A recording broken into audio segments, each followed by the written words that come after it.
Hello, everybody. It's another Monday, and we're back here again, I guess.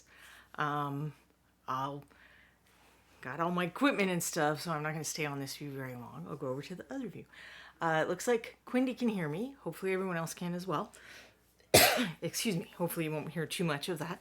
So I'll switch over and turn on my lamp. All right.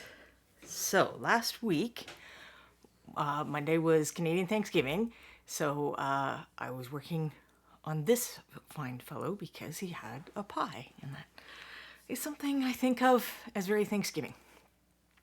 Alas, we ended up not being able to find any pumpkin pie, but we had pumpkin spice bundt cake instead, and I was thinking about it earlier, and I don't think I can think of a miniature or accessory pack or anything, and not just Reaper, I mean like overall, that has a bundt cake. So if anyone can think of one, let me know in the chat, because that might be fun to paint. It was very good, Quindy. The pumpkin spice cake is very good. Nothing Bundt Cakes is a chain, but they have very, I know everyone hates this word, but moist cake. And they do cream cheese frosting on everything, which very little, sweet or savory, cannot be improved with the addition of cream cheese. So I was pleased by that. Pendrake thinks that pumpkin bread beats pumpkin pie, and I'm not sure if I agree with that. Trash, remember, we call it nothing but cakes. Okay, we will also open the floor for suggestions of miniatures with butt cakes. So that's this guy, and I'm not going to finish him up today. I'm going to hold on to him until it's closer to American Thanksgiving, and then he'll just be like my Thanksgiving dude, and maybe I'll actually get to the pie part of him. What I'm gonna do is go back to Miko, the Tiki Shark. That is a fundraising miniature. So before we get all lost in the excitement of shopping for Halloween and then the winter holidays and everything, I don't want Miko, because he's a fundraiser, to get overlooked. I wanted to kind of finish him. And I was using, there's not really like a fancy box to show or anything. Oh wait, there's a fancy thing. What am I saying? I made a fancy thing. But did I keep my fancy thing is a completely different question. I mean, I kept it, but did I keep it here? Possibly not. So I have swatches somewhere of all these colors, but somewhere would appear to no longer be here. I have a folder where I put all my swatch stuff when I'm kind of not using it. These are the colors from the Barrowgate box, which I checked for once before coming on stream, and it is still available. And I noticed that a lot of the miniatures that are in the Barrowgate box, which I did an unboxing of on this channel like the second week after ReaperCon, near after ReaperCon. So there were like all the tavern dwarves, and there was a brawl with like a big guy and some halflings and some other stuff like that. I noticed that at least some of those were up if you click the ReaperCon 2023 banner on the reapermini.com excuse me, website. It should take you to see all of that stuff. And then if you want these, they're in the box. Will there be extras after that they sell individually? I actually have no clue. I have not asked. Should I ask? Maybe, but I have not. And then if I finish him or there's stuff drawing, I also brought out this guy who's from, August? I don't even remember when I was working on this. This was one of the minis of the month earlier this year. Do I know his name? Absolutely not. But I was working on him, and I noticed him on the shelf, and I thought, well, if there's not enough on Mako, which there may not be, I'll bring out this guy. Oh, there's like a quite enormous buzzy bug in my room now. So if you hear that, Trash is pointing out that Hollis went on sale with his little rabbit friend Verbena. And actually, I'm just going to zoom the chair back for a minute. Where is it? I don't know if I have Hollis. I don't think I do. But I do have Verbena. Nope. Maybe now I don't have Verbena. Nope, I still do. The pack hair that comes with Hollis. If I'm thinking of the correct miniature. As anyone who has been here before knows, my knowing the names of things is not a thing. This is the brawl one that I was talking about, which I think is hilarious. I love it. Lizard Guy is Wasp Nettle Lizardman Archer, 7094. Quindy is being her amazing Quindy self and finding you the things that I vaguely referenced in conversation. I don't know if this guy was up on the releases or not, but this is half of the puppet show guy. I do not seem to have the other half in this blister pack. The organization is very impressive, I think. I'm just the most organized of people. I did not shake my paints today because I have like a whole bunch over here and I have no idea what color I'm going to use. So we're going to just do that as we go along. If I recall correctly, I had only just begun on this dark pinky purpley color with probably crowberry that I added something to. It would have been smart of me to go like watch the previous episode, but we always like to have the challenge factor too, so I'm not going to worry about it that one. Maybe it was this one. Yeah, I think it was that one, and I was saving the crowberry for something else. So Red Fork Jasper. Ron keeps making names of paints that I cannot say very well. Hey, Zachariah, I am. So hopefully that little shaky noise is not too terrible, because it will be continuing. And then what else do I have here? Some burgundy wine to the side for some reason. Oh, I haven't swatched these yet. And it's on my list and it's bugging me that I haven't done it. I have like a handful of other paints that I haven't done it with. And I'm like, why won't I get around to that? But I have the most impronounceable paint. Requiem Red.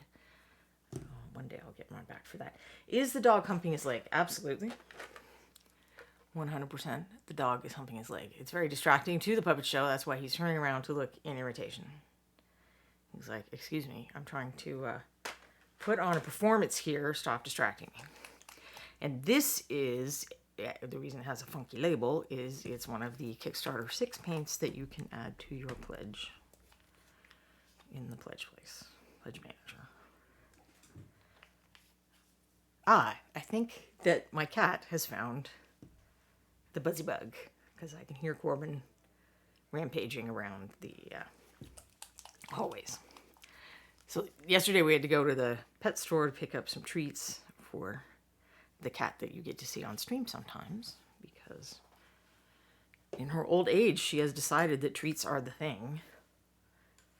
In her young age, she was kind of like a ballerina or something. Like, she just ate the food she was supposed to eat. She ate her kibble. That was it. End of story. And it wasn't until like she was 8 or 9. It was like one day she woke up and I said, wait, treats? Ice cream. I get it. I'm going off my diet. I'm retiring from the ballerina lifestyle. And she didn't start liking everything. She just started understanding treats as a concept, at least, which she kind of had not before. Zachariah, as my kitty aged, she started enforcing her taste.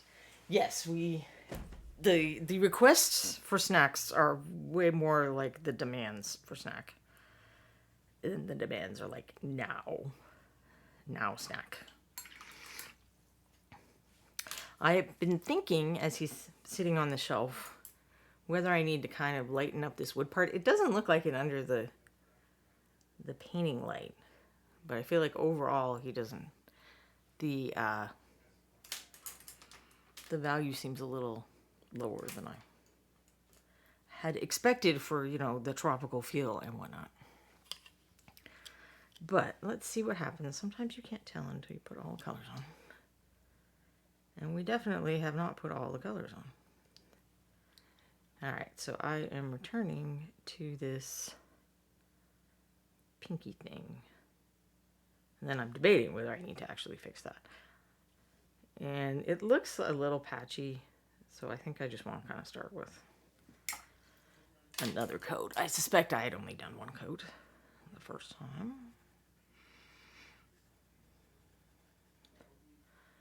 Again, I should have gone back and rewatched, but I'm fairly terrible about that. Or maybe one day I'll get smart and make notes, but it's not always like I remember what I say afterwards. Zachariah M., give me treat, give me the soft food, give me a different dry food, fill the dry food to this level, etc. Oh, Zachariah, this is exactly my life right now. This is exactly my life. Interspersed with, I don't want food. I want you to come into this room and lie down and pet my head exactly the way I want. And sometimes we have to kind of guess which of these things she's talking about, because she'll like think she's saying snuggles, and it's like, no, I think you actually want snacks. This is why I tend to make discrete pools of paint. I know most people just do the little gradient thing. I have never really captured the concept of doing the little gradient thing very well. I just get a big old mess. All right, did I match? Oh, better than I thought I did, actually. How astonishing. I guess we could also ask the question of whether I put a wash on here that I'm not remembering, but let us not ask this question. I will be doing things the hard way, going back in and doing the lining after, which is not what I typically recommend that you do if you find lining a pain in the butt.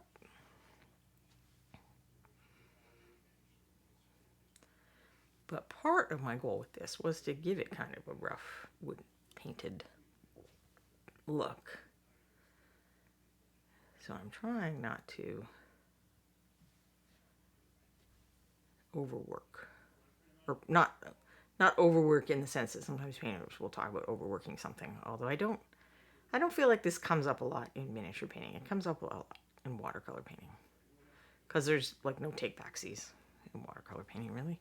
I mean a little bit, but not really. But I work harder than I need to, because I have a very bad habit of doing that. And as my back starts to object to painting more and more, I feel like more efficiency would be advantageous. Hey, no time for bull. Thanks for popping in real quick to say hi, and I hope work isn't too painful. We will be back here on video on demand, which, if anyone missed me working on the Pie Man, or the very lively conversation we had going in chat last week, you can still catch that on Twitch, I'm sure. I'm also equally sure that it has already gone up on YouTube. So I believe last time I talked about, when I was like doing these little strokes, that most of us have a direction we're more comfortable doing that kind of thing in. So for me, it's pulling down and maybe slightly to the right. So I want to orient the miniature so that I can paint the way I'm comfortable with, rather than trying to contort my arm to fit the shapes of the miniatures. Just like if you were, you're writing something, you're gonna move the piece of paper for optimum efficiency, or optimum looking handwriting, I guess, rather than trying to write upside down, unless you're looking for a fun challenge. So I'm spinning him this way because I want to concentrate the lighter color at the top of each of these segments.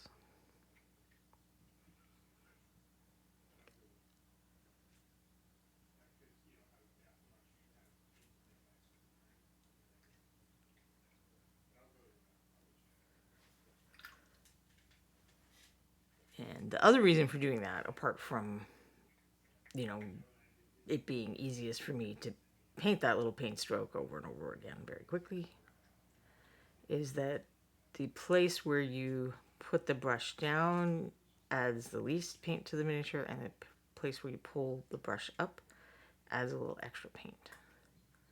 So you generally want to paint, if you're painting lighter, you want to paint towards where you want it lightest. If you're painting darker, you want to paint towards where you want it darker. Not always possible. But generally where it's not possible for you to contort your hand to do that, the viewer can't really say much anyway, so that's fine. Alright, now we start getting into the full strength Red Fort Jasper. Then I will have to lighten it just a little.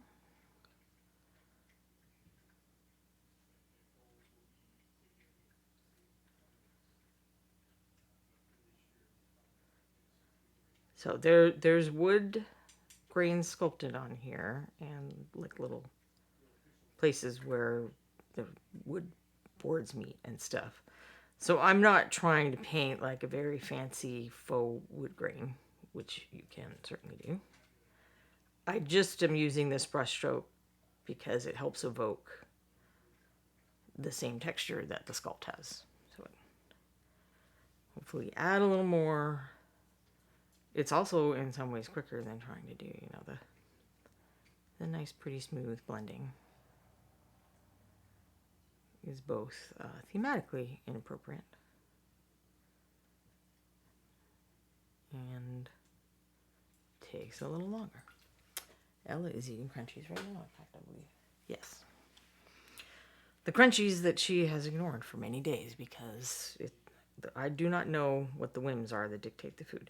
With Archer, when he was having all his tummy troubles, the vet said that what will happen is they feel sick and they associate whatever food they ate most recently with, well, maybe that's why I feel crappy.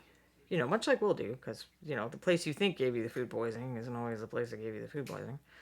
Because it can be 12 to 48 hours, depending on which germ it is. And she hadn't been seeming to do that, but I suspect that might be a bit of what's going on now.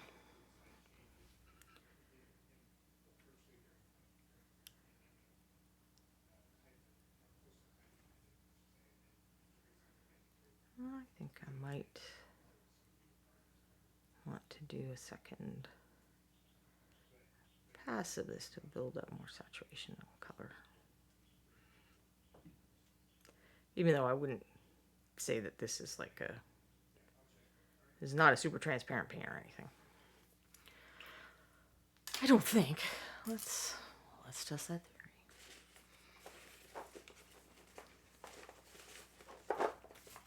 I think I need to organize my off to the side reference things. Oh, maybe it's a little more transparent than I thought. Even though there's white in there. Magenta is a pretty transparent pigment. I'm sure there's some magenta in there as well. So my husband and I have continued to be working on the Great Geek Purge.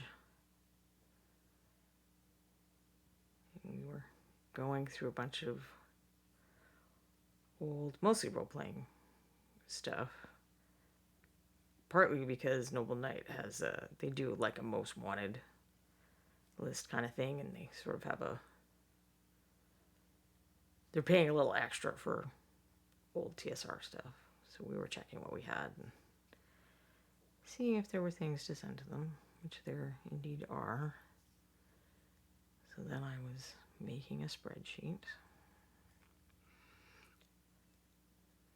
My husband is happy to discover that a lot of this stuff is available on digital, which is much easier for him to read, as well as taking up less space in our house, which very much needs less space. So there's a thing in the decluttering world called the container concept. And the idea there is you have to get rid of things until they fit in the container. I feel like I see a little white somewhere is what I'm doing. Or gray, I guess. And now I feel like I'm hallucinating, so who knows. Sometimes there's just a little part that gets shiny and there's a reflection and it throws me off. But anyway, so the container concept is you have to get rid of things until they fit the assigned container, with the ultimate container being your home. And I don't know yet the answer for some of the smaller containers. Like, we had a bookshelf that had been designated for role-playing stuff. And of course, all new role-playing stuff did not fit there. So I don't know if we're still going to have that whole shelf, or it's just going to be half a shelf or whatever. That's like we aren't there yet decision, I guess I would say. But I do know that the amount of stuff we have does not fit in the container of our house. Not even a little.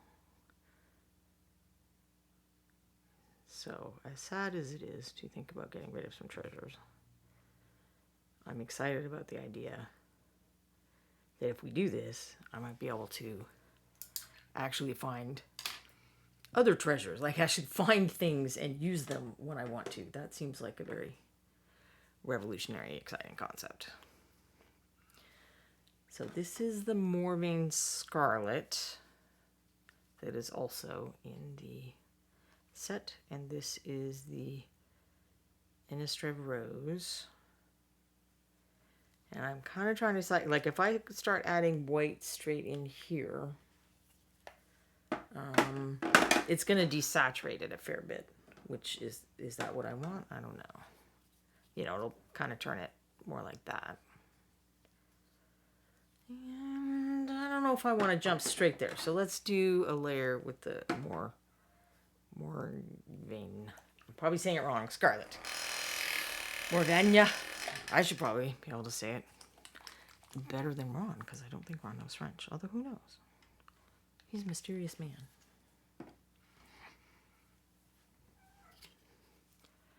I don't know if you can hear the sadness of Corbin. Oh, so when we went to the pet store, they, of course, had a bunch of Halloween costumes. Which, the idea of dressing them up always amuses me greatly. I mean, in actuality, does it last longer than 5 seconds? No. But they had a little green dragon costume. And it looked pretty easy to get on. It had like a little Velcro strap that would go around the neck/chest. And then another one to go around the abdomen. And it said small pet, and I'm like, I think it's going to be too small for Corbin. But, it's Velcro. Maybe it would work. And we'd already bought him another dragon costume from the online pet place that I'm now completely blanking on. Because one of their favorite flavors of food is like really hard to buy locally. No one seems to keep it in stock anymore. And this is just fancy feast. Like, it's not like some special food. It's not like the fancy food that we tried to get them to eat that was, healthy and cost a packet. But they love this fancy feast mixed grill. I think it's mystery meat. It smells really terrible, so that's probably why they love it. But there's even like a quota on how much you can buy on the online pet store. But I saw these, like, an ad for this purple dragon outfit. I'm like, well, we got to get Corbin purple dragon outfit. And they actually had like measurements and stuff. So I was looking at it and I'm like, I don't really think he's going to fit the one that they say is for cats. I think we're going to have to go up to like the, whatever the next size is that's intended for dogs. And we got home and I put this little green outfit on. And it like the straps were just hanging halfway down his side. Like there was no pretense of even being able to do these straps up. And it was also way too short. Like the little dragon tail was only like halfway down his back. So it looked super goofy. So that was hilarious. But then we went and got his dog size purple one, which fit much better. I mean, it didn't fit great around the chest because I think cats have a different anatomical structure, we have the same problem with his harnesses to go outside. It's hard to get one that isn't too loose in the chest and allow him to wiggle out of when he gets scared or excited. Oh yeah, I'm glad that I stayed a little more saturated. For this part.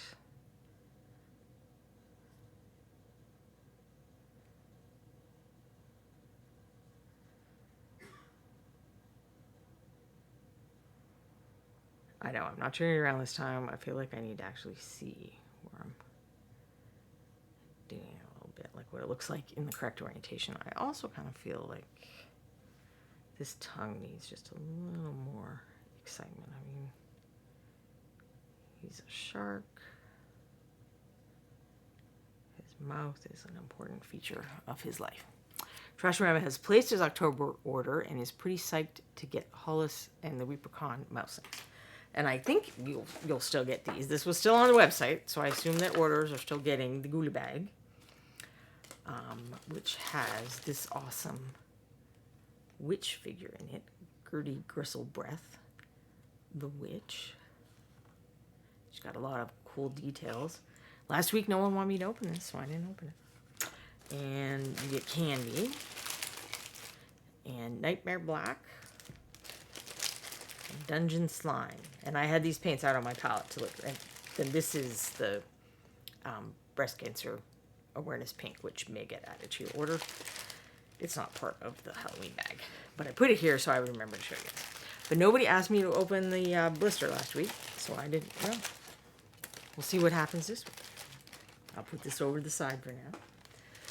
But that's with orders of, I think, $40 or equivalent in your currency. And that is also the monthly mini cost to get Scarneck. Well, he is a Scarneck goblin on the website. It says his name is Kadarg. Kadarg. My hobgoblin pronunciation isn't that great. But here's what he looks like painted, maybe, if I can reach him. Put him way at the back so he wouldn't be in danger of splash damage.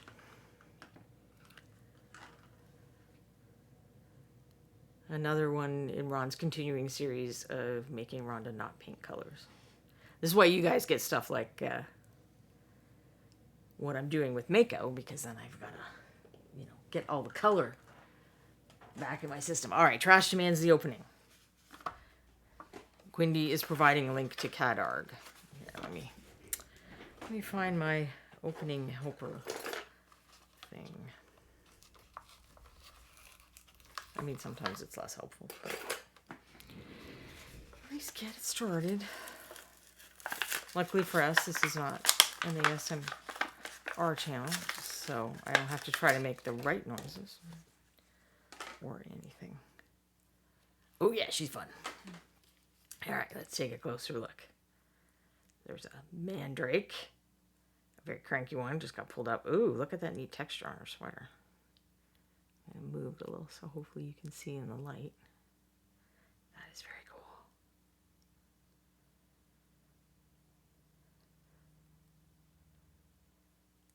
And she's got, I guess you could paint that as garlic or onions or mushrooms or gourds, whatever you want. Oh, look at these fun boots with all the little straps. Fancy case. Probably a unicorn that she's had, had an unfortunate end. Those are definitely mushrooms. There's all kinds of fun stuff here. Neat texture on this basket, too. Steel toe boots. Yeah. I mean, safety first. She probably is messing with all kinds of dangerous stuff there in the workshop, lab, cave, wherever she likes to do her thing. She is very fun, Queenie. I completely agree.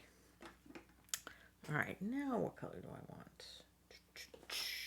I have brighter pinks. Let's see, do I feel like that goes? Sure, why not?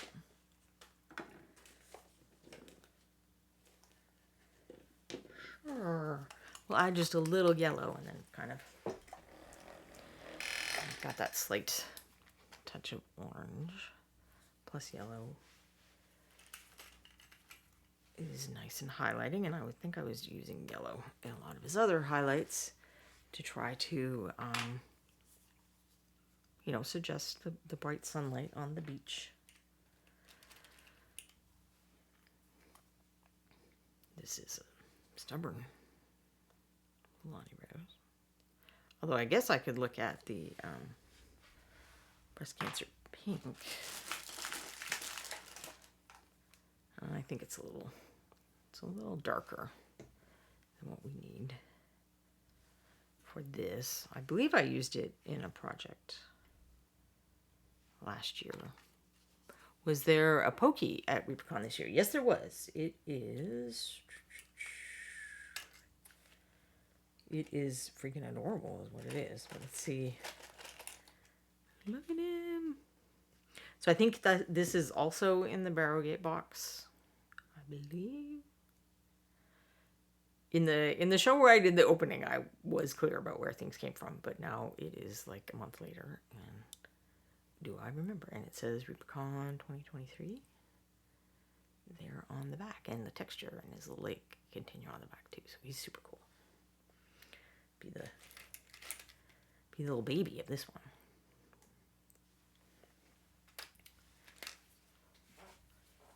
What do I want for yellow? We have some nice yellows in the box. I think we want the lamplighter.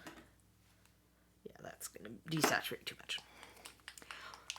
What is this is a little baby dragon. So there's the head that's just tucked under the wing.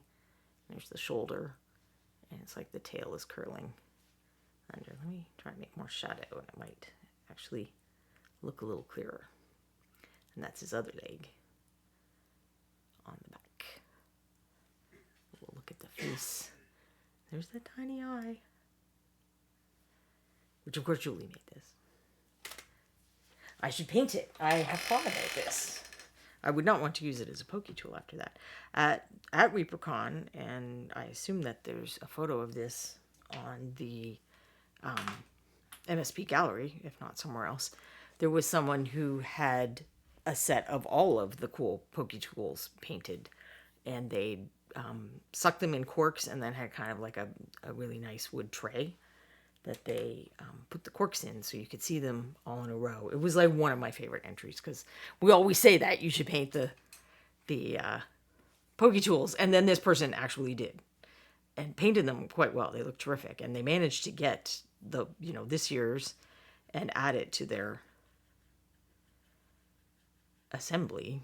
So they planned ahead and they had the space for it and all the supplies and stuff, which I thought was pretty cool.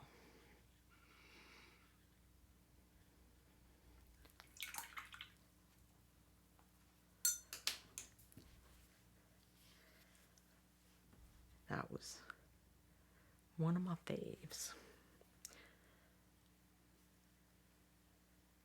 There's there's often kind of a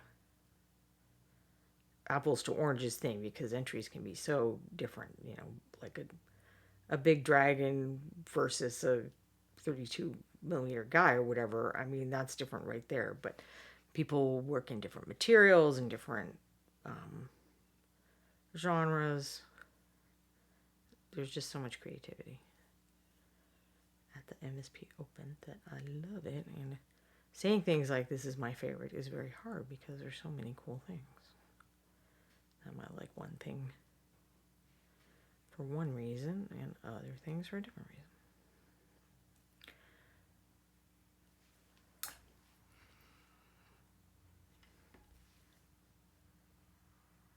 But that one definitely did stand out to me. And that's the other. Everybody has different things that they love. Things they'll drag their friends into the room and see and whatnot.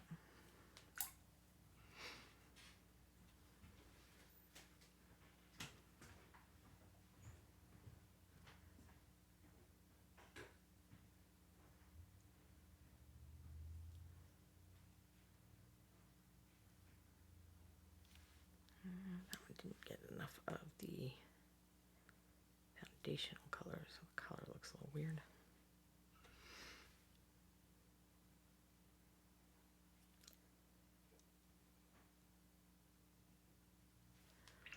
Alright, and I think I will go. That would be a cool event. Pokey Tool Speed Paint Contest. That would be a cool event. They should do that in Hobby Hijinks. Hobby Hijinks is like a set of activities that you can do at ReaperCon. There's like speed painting, Sophie Says painting, and they'll have to do some pretty ridiculous things with the Sophie Says. So sometimes you'll be sitting at your desk or table or whatever, and a group of people will parade by, and it's enough people for a parade. And they've got like oven mitts and weird hats and all these other things that are part of the challenge in the Sophie Says.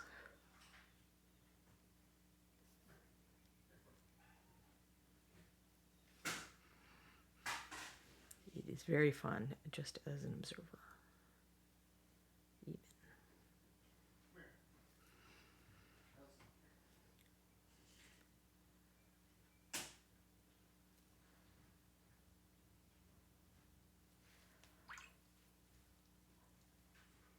Yeah, I'm liking how the pink is turning out with that slight shift to the yellow better than the teal did. And I probably need to kind of do the same thing with the teal. But I'm going to add just a tiny hair of white. And if you are somehow new here and lurking, which is fine, we welcome you, Quindy has popped up a link to reapercon.com where you can find out about the MSP Open and the Hobby Hijinks events and all the other painting classes and events and fun of ReaperCon, which is not limited to only Reaper miniatures. So if you're a miniature enthusiast in any way, I recommend checking it out. I have gone to all but 2, and it's remained one of my favorite conventions through its many incarnations and years. Like, you just can't beat being in a room full of people who you know are geeking out just as much as you are about this hobby of ours. And also, I love the classes. All right, so now I feel like I need to go back to the teal, which was partly, no, it was not. The teal, I did not have a ReaperCon color for. I had used some of these. So we don't need the darkest one.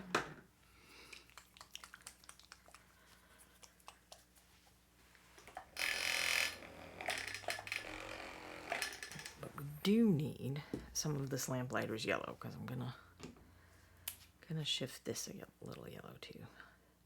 So what I probably had done in this case was, this is like roughly equivalent to that, and I went up to this, that I went up with this and then added white, and that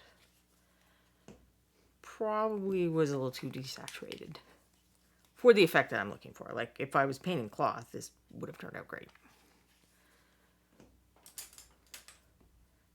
But this guy needs to be a little more fun in the sun.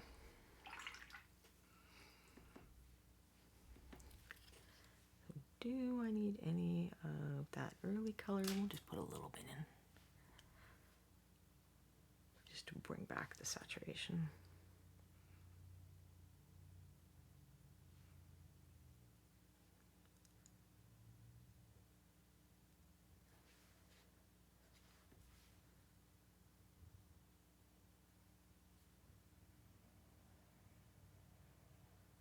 And then I am planning on adding sections that are yellow,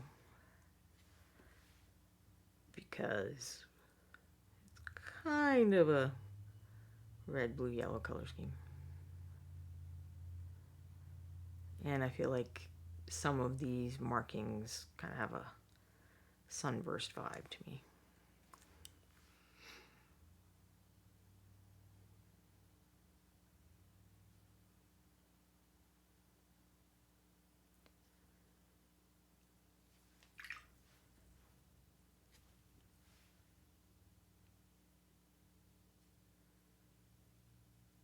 I originally told myself I was not going to do any reworking on this, that I would save it for a commentary and improve type video, but sometimes things bug me too much and I have to fix it now. Miko is cool. Just double checking that I had not missed any patterns on the back, which happily I had not.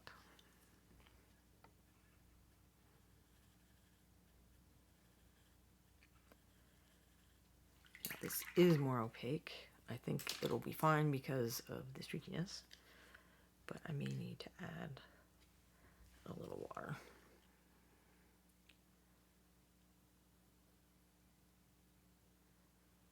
We shall see.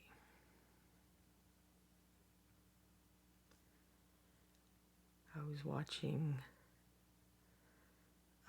one of the videos from Anne's Patreon recently. She was testing different pigments of red and how they behaved if you thin them down, you know, like base coat over white, base coat over black, or like massively thin down for glazes.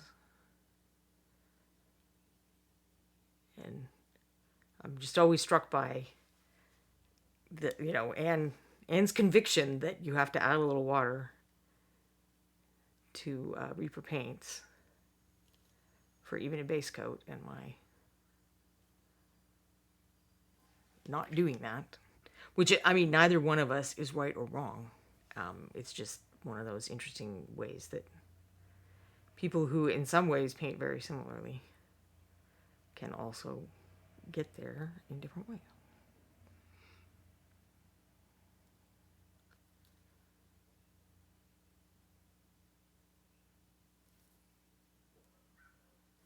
This part is very, it like pokes out from the deeper parts, and being 3D is one of the things that is fun about miniatures, so I want to make sure that I capture the 3Dness, which I had not on this pink part I see now.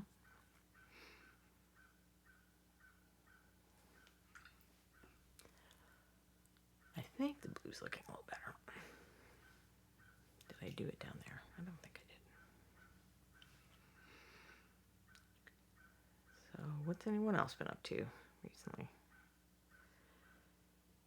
I don't know that my stories of decluttering are all that interesting.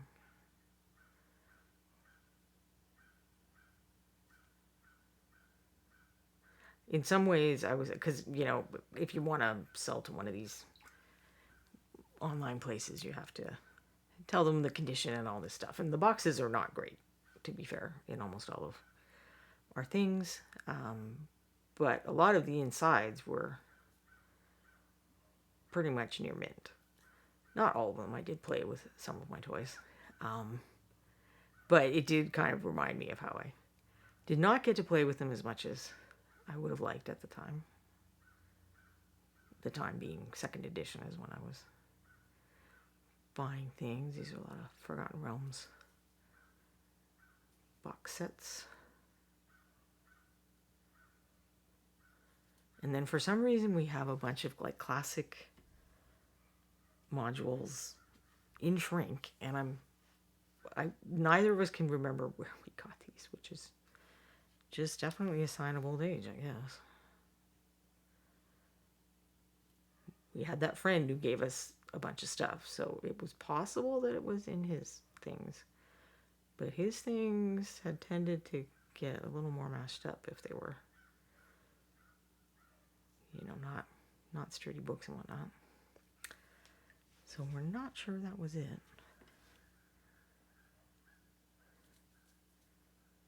But wherever they're from, we have the modules that my husband actually used at the time. And then these ones that are in shrink for some reason. I think the blue is like in there. What if we add even more yellow?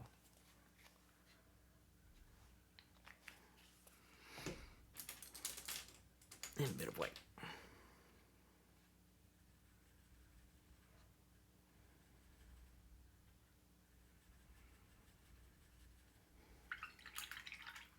Babatuk went to an airbrushing class over the weekend. Ooh, that's cool. Did you learn some helpful things and now you're just going to be airbrushing like a mad fiend?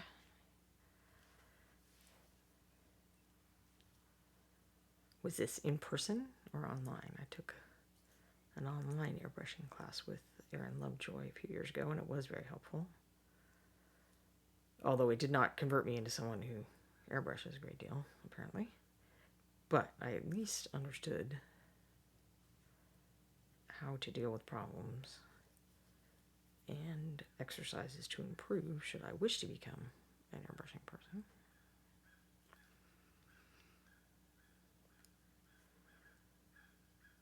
The part that I have trouble overcoming is my annoyance about cleaning it.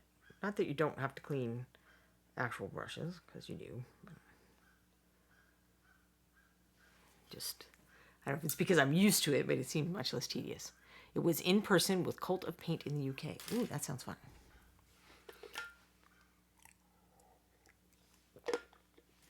Were you working on like one miniature the whole time or doing different things to practice different techniques?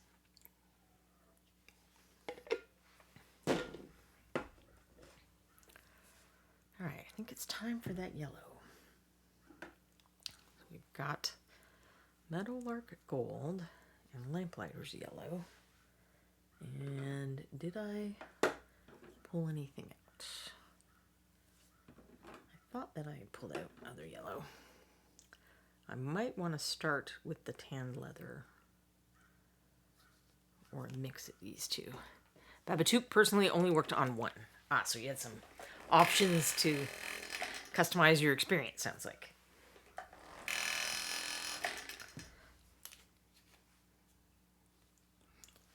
I am not always great about doing that when I do classes, but a workshop is different than a class. When I'm doing like a 2-hour class over the years, I've learned that I want to reduce variables so that people can compare with mine, they can compare with each other. They don't have to make decisions.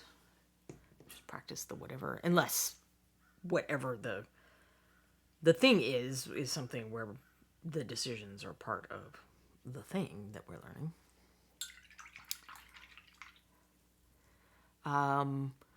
Was felt slowed down partly due to dyspraxia, which I have to admit I do not know what that is, and partly because of my own incompetence. I would not feel bad about that. I'm a slow painter. I've often had the experience in classes where, I don't seem to be keeping up with everybody else, and over time I've just decided to accept it. It is what it is. I can work on getting faster, and occasionally I have. I feel like, I don't know if it's because I hadn't done it for a while, but I feel like now I've gone kind of the other direction. I'm a bit slower than I had been, and it gets frustrating because there's like things I want to do or whatever, but I try not to think of it as a, failing, I guess, exactly. Babatuk, I reckon I got more out of it than if I had tried to rush through anything. Yes, you probably did. Dyspraxia is like dyslexia of the body. So like you mix up right and left, or you're not sure about moving and whatnot. Wow, that white really took over there. I'll have to paint quite a few base coats, I think, if I don't. Trouble with hand-eye coordination and fine motor skills. Well, the fact that you paint miniatures at all is a testament to stubbornness, I think. Fortitude. Stick-with-itness. whatever you want to call it.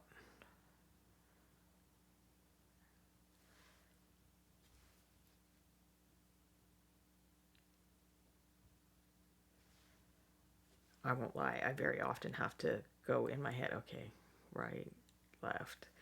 And then like when I'm taking pictures of miniatures and I'm trying to name them for what angle it is and stuff, I have to go, okay, he's got the sword like that, that's my right hand. All right, that's his right side.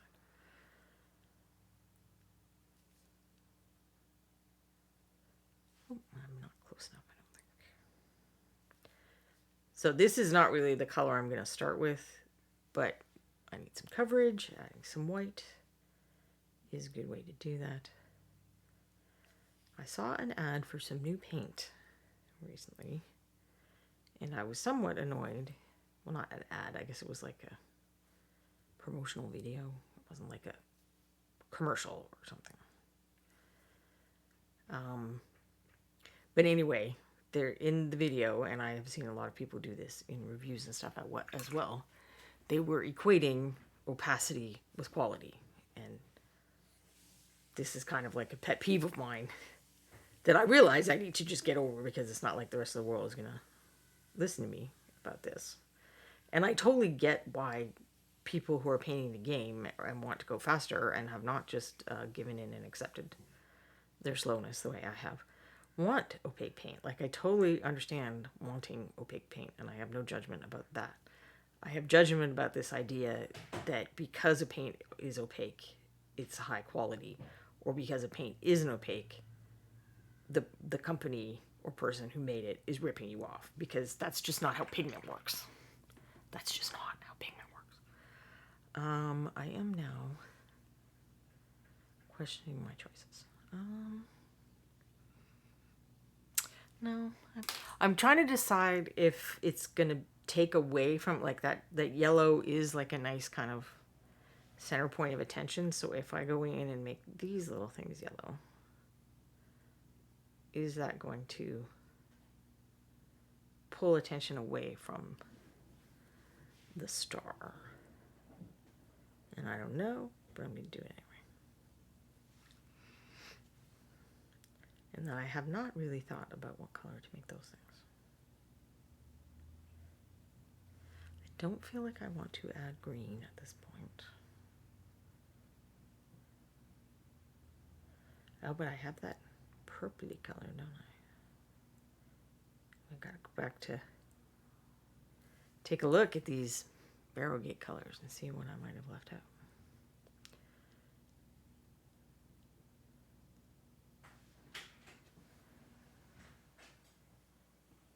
Somewhere I have my swatch sheet where we could see them all more easily, but we're just going to have to look at them through the bottles today.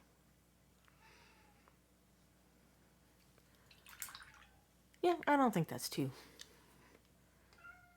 pulling focus. I hopefully kind of, suggest more light rays and whatnot. I was debating making his little toenails the same color, but I think that would draw focus down. But what about those side things? So we've got the crowberry. So I'd used the red fork jasper, but I hadn't used the crowberry yet. And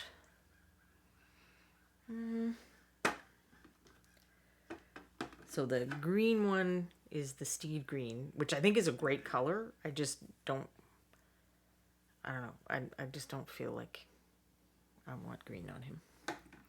So I think we're going to go with the crowberry, but I need to make a darker version. What have I got? I've got brutal purple for the darker one. And this is also one of the Kickstarter 6 colors, I think.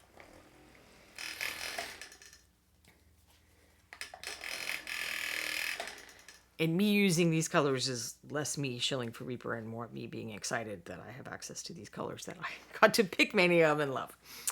So, make of that what you will.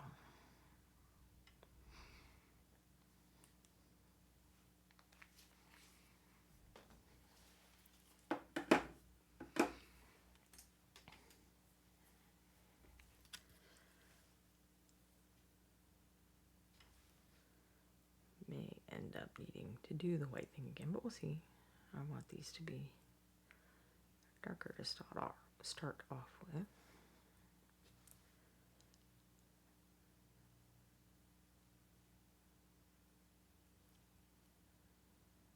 And then, should his gills be a different color or should they be the wood? I feel like his gills should be the wood.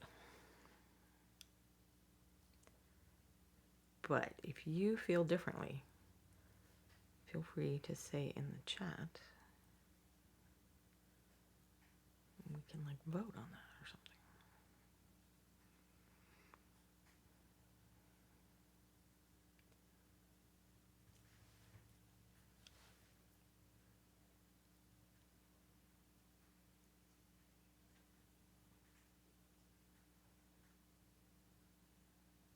So last week I was also talking about how I picked out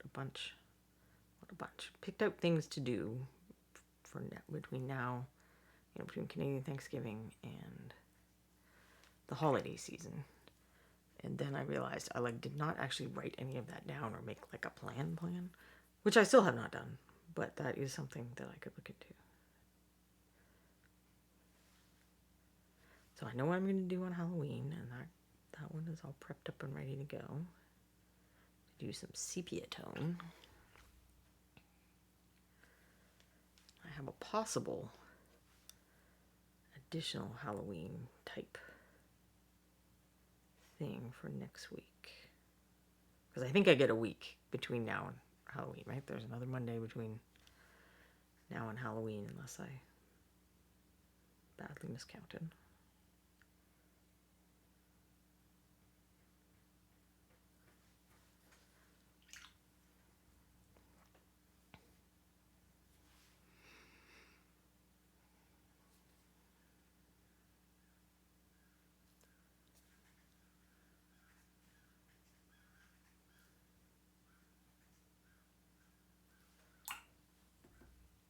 Halloween is on a Tuesday. Well, I'll be painting the 30th, but that's going to be as close to Halloween as I can get.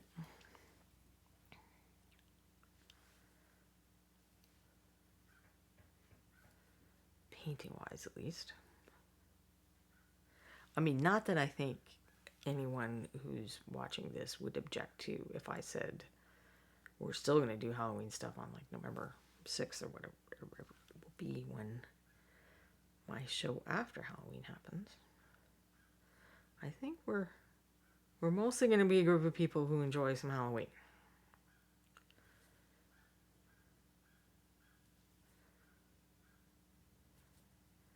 And then we've got Mr. Pie Man for American Thanksgiving.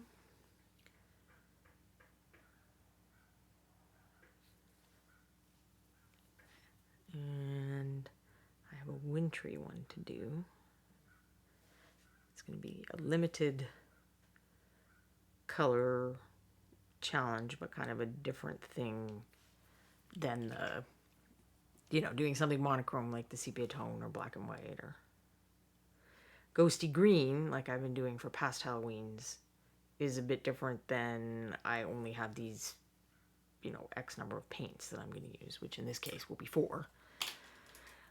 We'll use 4 paints. Quindy says, Halloween forever. Agreed.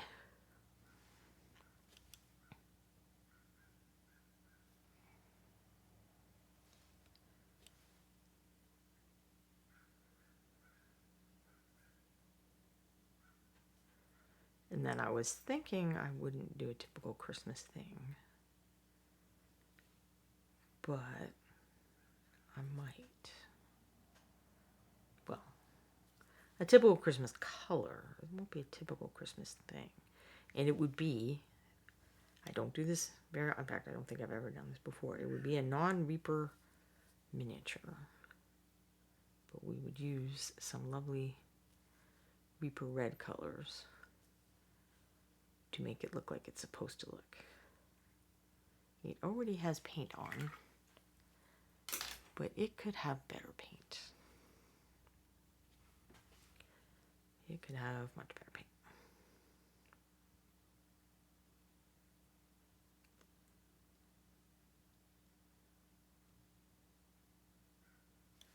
I don't know whether it would work to paint over what's already there, or if I need to kind of start from scratch. Might be interesting to test. I mean, if I cleaned it well enough, I could hope that I could just kind of use what's there as a starting point. Should his eyes be yellow too? I don't know that I love the blue in the end. But I'm not sure if yellow solves the problem. Alright, now I can try to make the yellow up that I was originally starting with.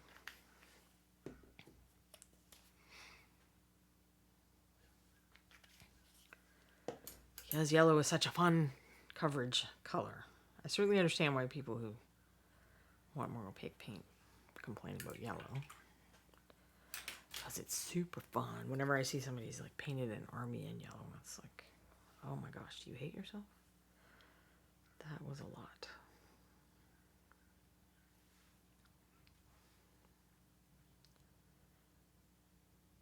Mad respect.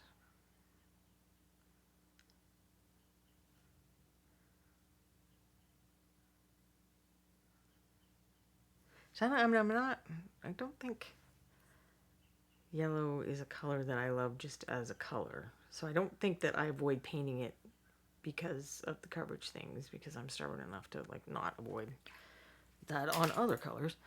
I'm just not, I don't know, I'm not in love with yellow as a rule. At least, you know, bright yellow. Like this even is kind of, you know, more ochre-y. I like that better.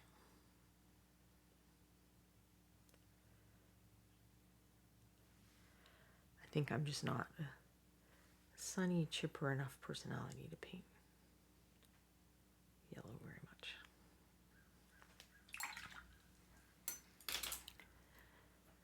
Yeah, that eye's bugging me. Well, both of them.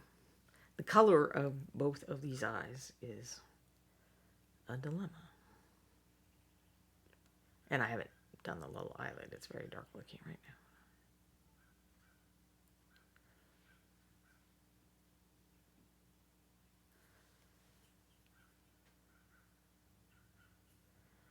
Because I guess I also haven't decided about the color of that.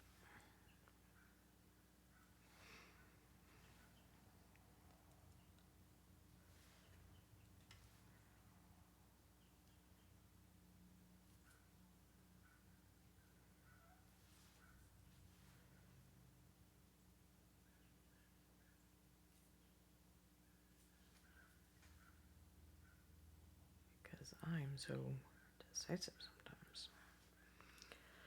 Most times, really.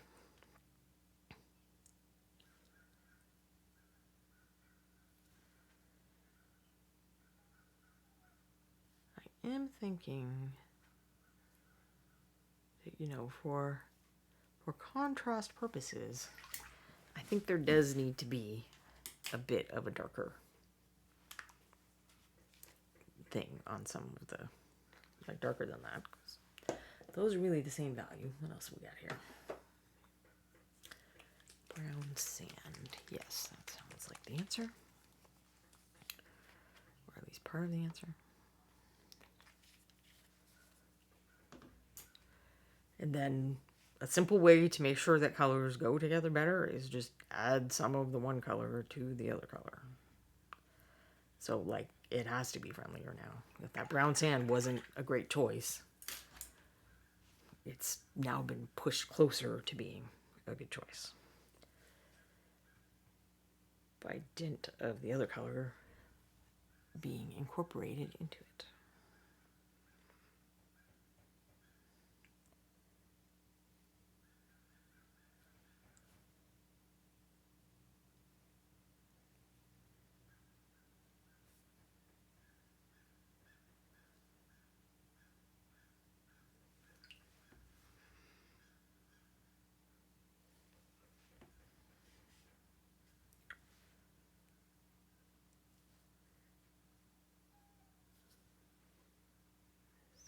doing this will give the rays a little more 3Dness.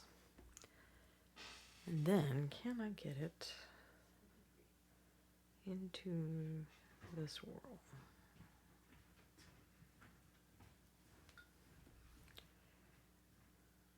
Without too much of that.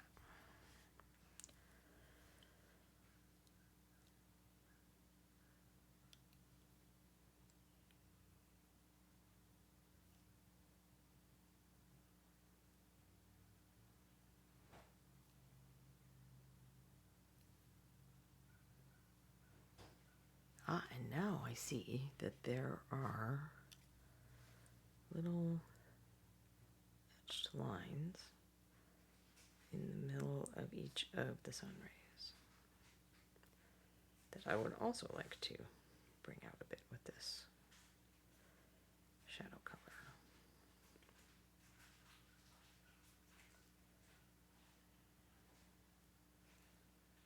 And gonna make a slightly darker or lighter version.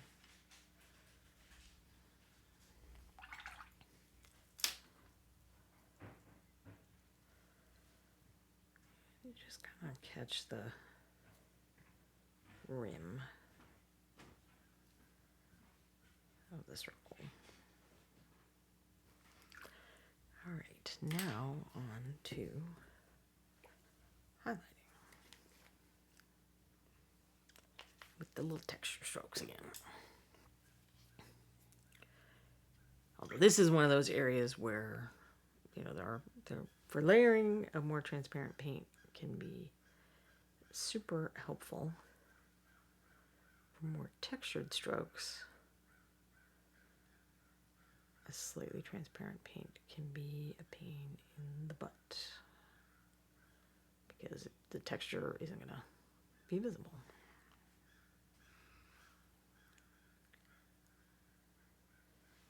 Did I paint this on here? I swear I did. Yep. So I may have to start looking at where did it go? Lamplighters, yellow. It's got some more weight in it.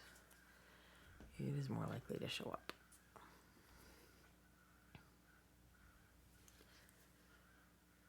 Or we put some white in the other one. I guess we can do a test of what's more visible.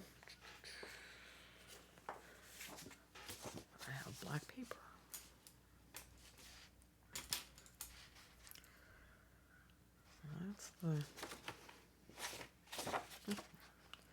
That's the lamplighters. And this is the straight meadowlark. Oops. And let's put a little white into meadowlark.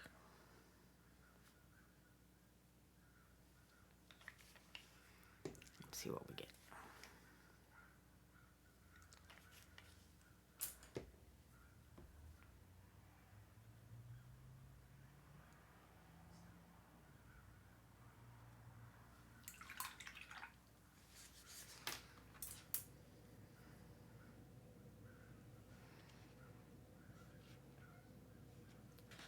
And I think that's actually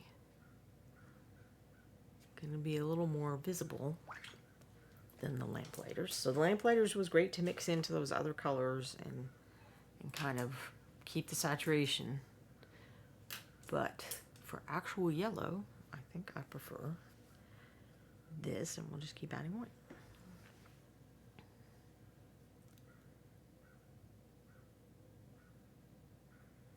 Because of the shapes, doing the little lines is not super feasible. I mean, maybe I can kind of just do it over the whole thing and just come back and get those center parts with get the swirl with the darker color again if I need to.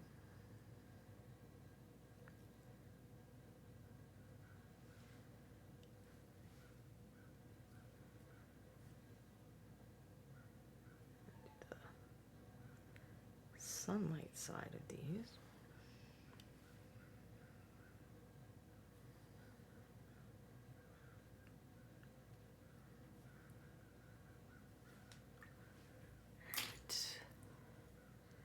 Everybody's quiet today. It's just we're backside at work, dreary day. It's very kind of rainy and gray here. My little Ella is very sad because she's like, where did the sun go? I want the warm sun back. Our little sad southern kitty.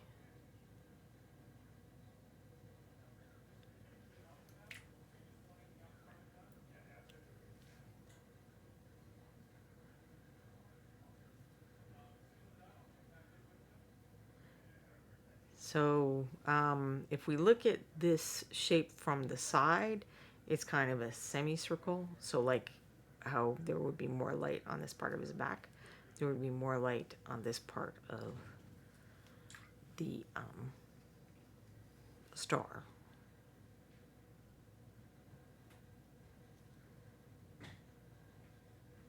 So I want to do a little bit of this on the facing down part because of the texture, and we might come in with that not quite shadow color and add a little bit more that way. Maybe even the actual shadow color. Let's see.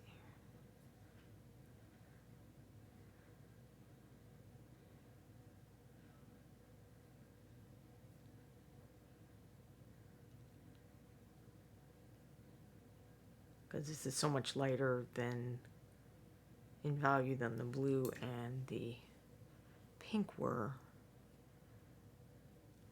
that I kind of have to do something to make things darker and bring out shapes and whatnot.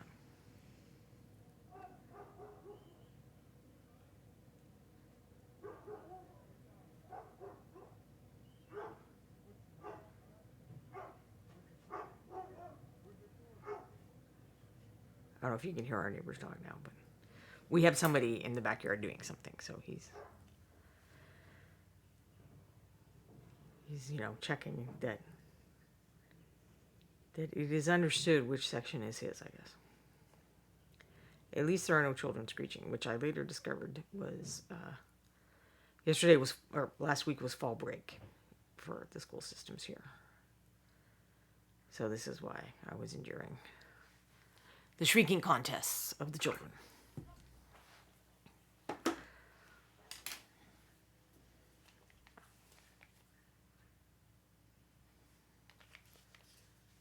Now white is very opaque, so I am gonna thin that down just a little.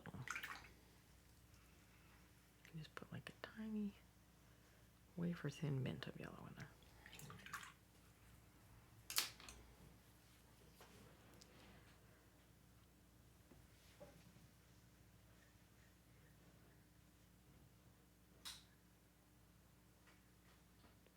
Did I thin it too much?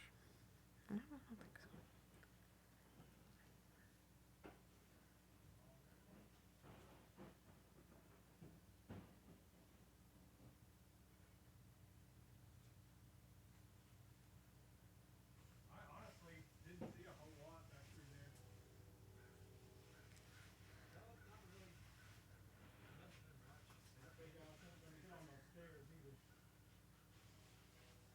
Hold on just a sec.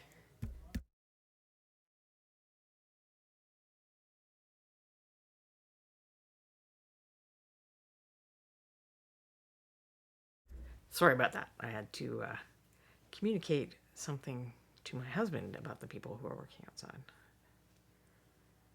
Because I could overhear them potentially talking about a thing they should not do for safety purposes in our yard.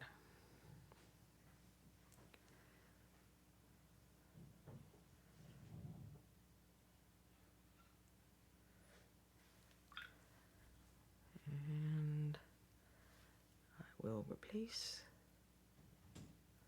the little lines that I messed up. Probably a little line should have been left for the end, but this is why I'm inefficient. I can't always make those calls accurate.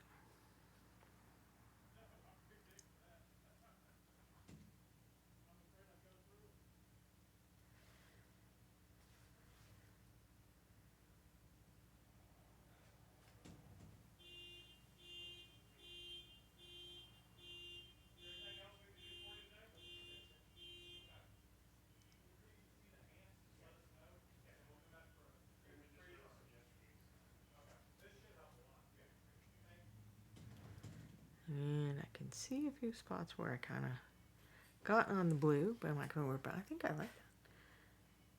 Do we think it would be nice on his eyes to have some yellow?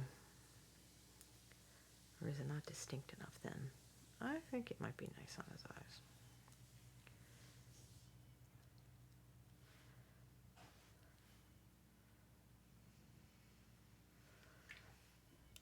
But first I need to do the little eye lids, I guess.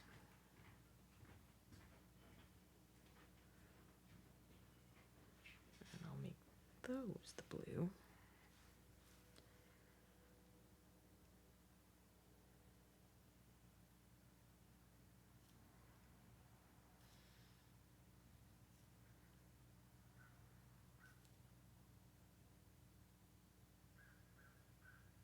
I might need just a hair of my darker color, which I believe I was using coal black, but you could add a little teal or blue to a black color if you do not have coal black from Christmases past or holidays past.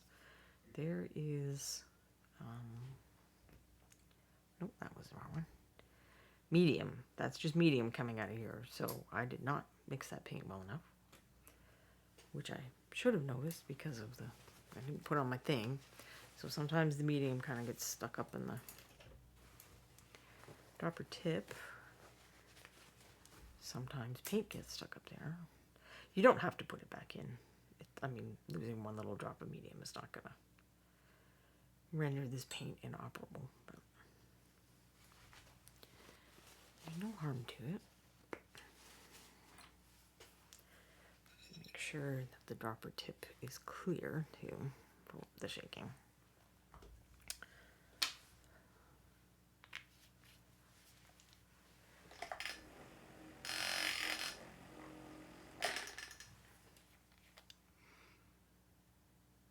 And that is more like what paint should look like. Sometimes it's not quite as, you know, it's clear, watery stuff, so obviously it's not paint. Sometimes it's kind of in between, and it's good to check. Because sometimes your paint actually isn't that transparent. It's that it's not, you know, the medium separated well. It's not mixed as well as it should be. I feel like water might have got in there. I'm gonna mix another one.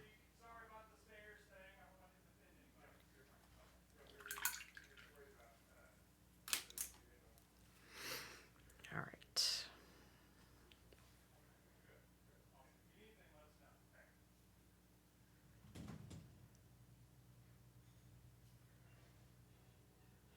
Maybe that should be even darker so that the brightness we'll eventually have on the eyes will be nicely contrasted.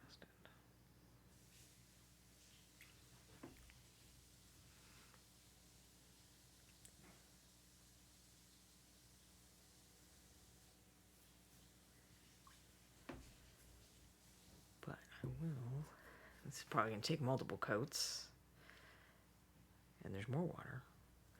I normally do not have this much problem with water on the top of my palette.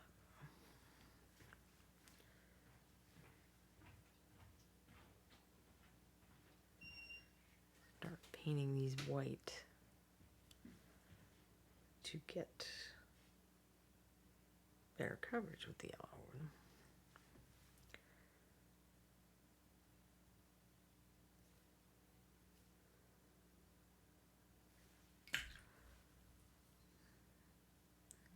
And we've got the purple here too. Which these are tiny spheres, so I'm not really gonna try and do the thing with the little wood grain texture.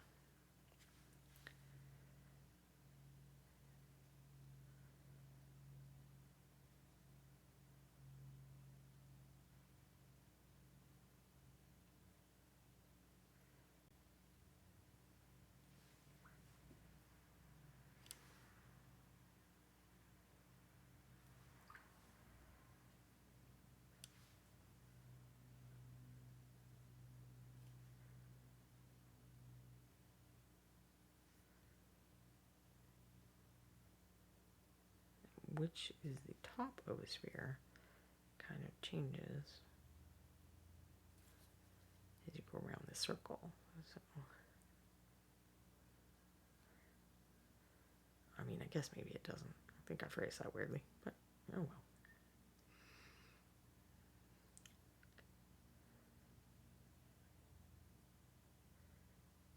So at the top isn't a line anymore, I guess it's the individual spheres.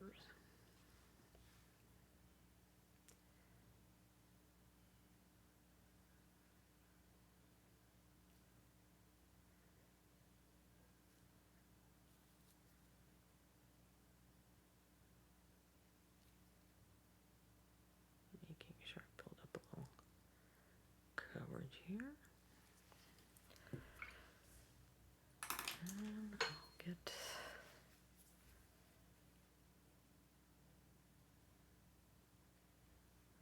yellowy white.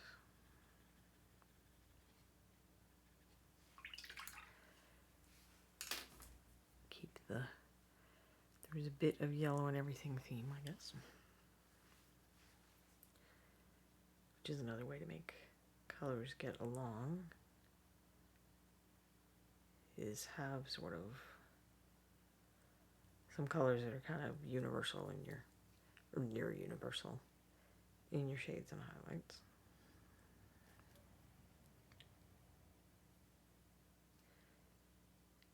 Helps create the impression that everything is being lit by the same light source.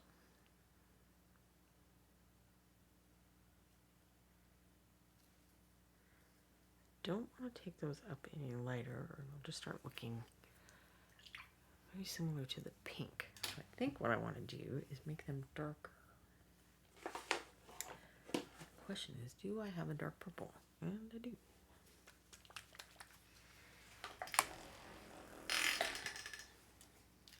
This is burgundy wine. An excellent color.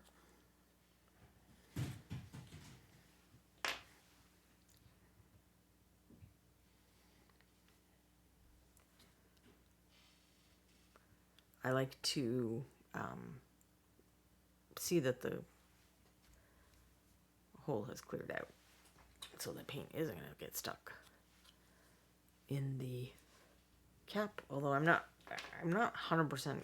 I mean, I don't think it prevents problems 100%. I guess is a better way to put that. What is my opacity here? Probably okay. Just a little smidge. And then marry it to this color like I've been doing everywhere else.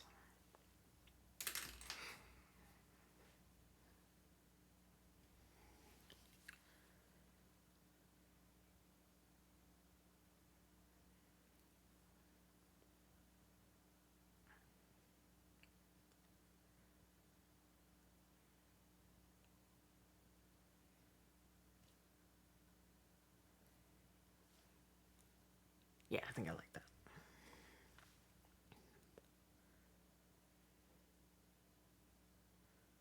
A little definition and whatnot.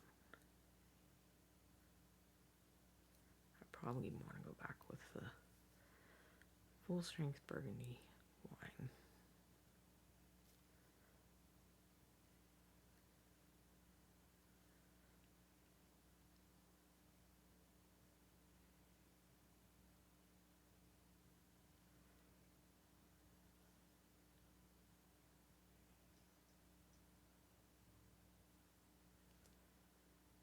So now catching the underside of the spheres like in a U shape.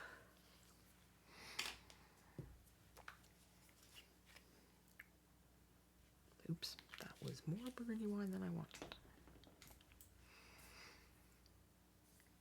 If I really want to make it dark, let's add a pinch of that coal black.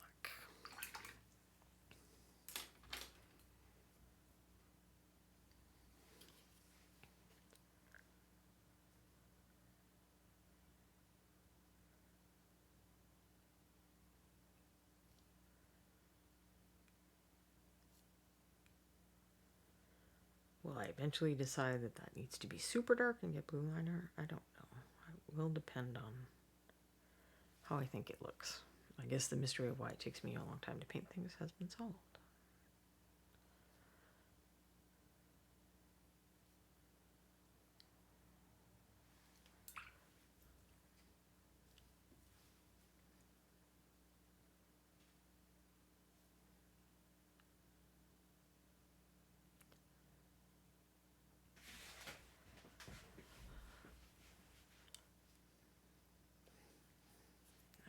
Let's do that.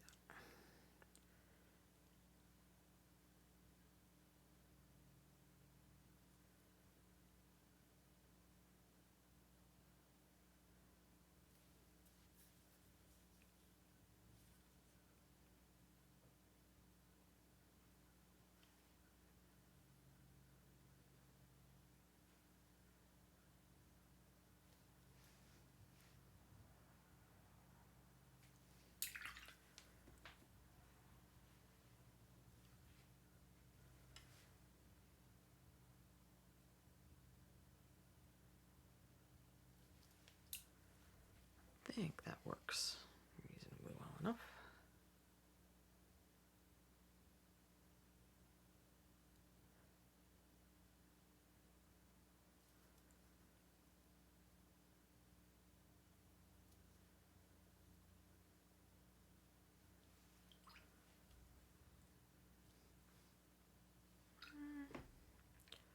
I bet it'll cover. If we start with this.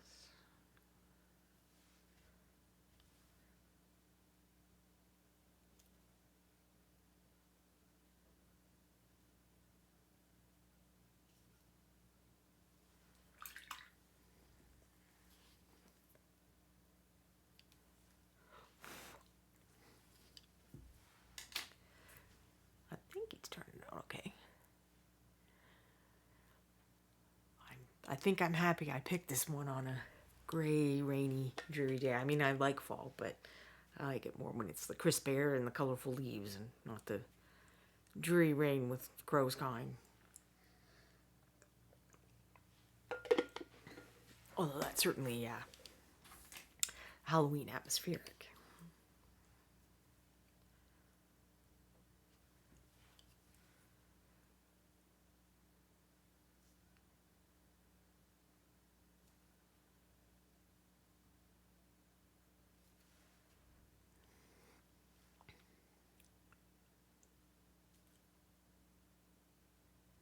I guess it's also appropriate that I'm in the spooky stage in Baldur's Gate.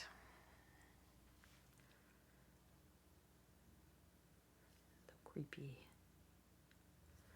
forest, which certainly is creepy.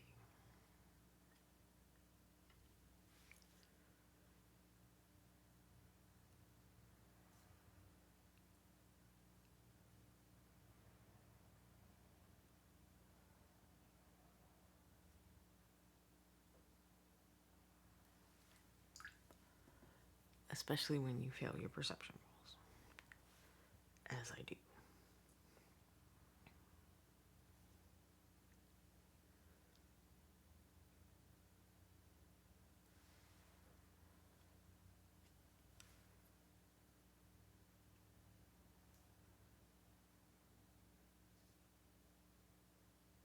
Oops, that is not where I wanted that. Quindy says, it was in the 50s this morning and I was super happy to put a hoodie on, but warming back up to the lower 80s during the next week. I will likely stubbornly continue to wear hoodies. Yeah, we're kind of, every day or every, third of the day is like, okay, do I need socks or do I need sandals? Do I need socks or do I need sandals? Right now I'm in sandals,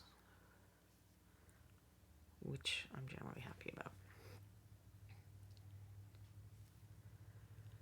But I had to put a sweater on yesterday, and I certainly did not object to that. It's like, now it's fall.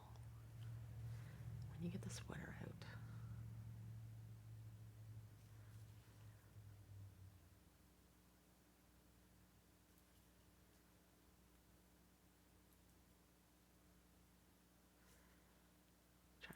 these a little brighter because I think it gives him a fun, extra crazy vibe.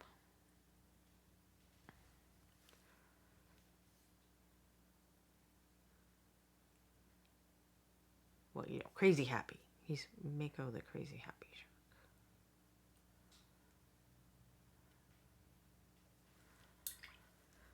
But now we definitely need to do some cleaning up. And some spots. So let's see if the coal black is enough or if I need to get my buddy blue liner.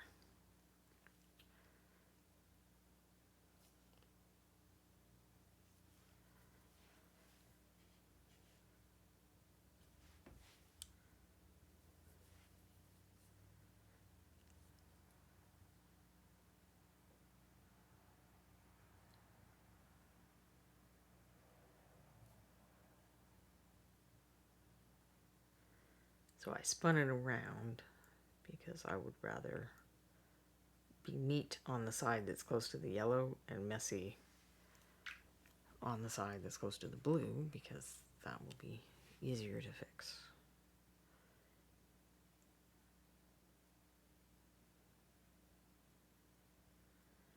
So that's one of my tips for painting detail is when you can, try to have a situation where you only have to be neat on one side of the line.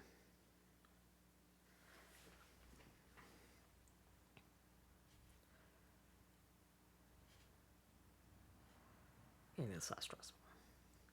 Unlike what I've done with most of this, where I'm going to have to be neat on both sides of the line and enjoy the stress.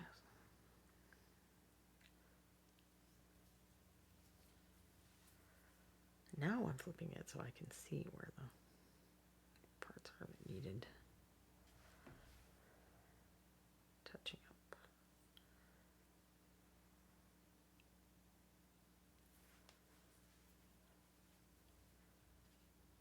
Then we'll do it's a little highlighting on this eyelid thingy.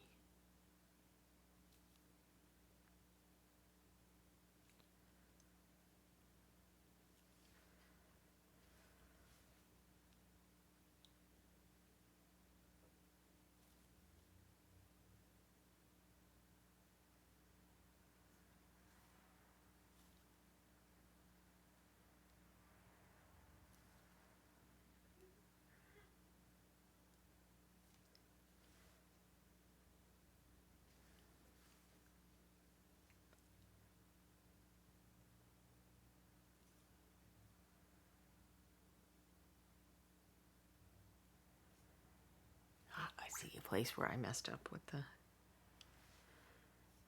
coal black.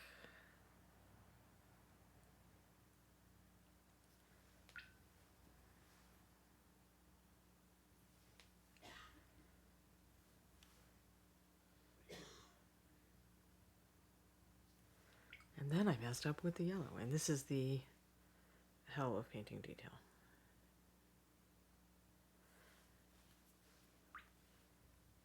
But if you accept that there's going to be some back and forth, instead of thinking that you suck and you just can't do it like everybody else can or whatever, are the people who can do this in one go perfectly? Sure. Are there lots of us who cannot? Definitely.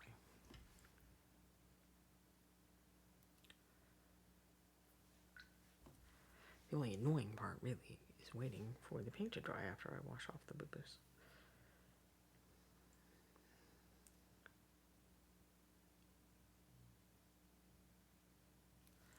Which I did not, and that's now we had capillary action. And that's not what you want. Almost there though.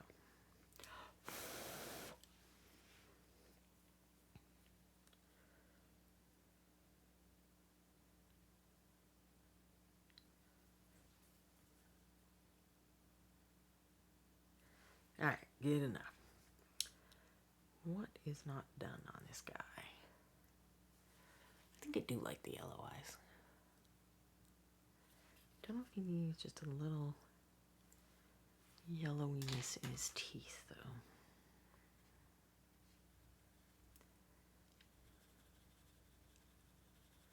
Because they don't feel as married to everything else at this point.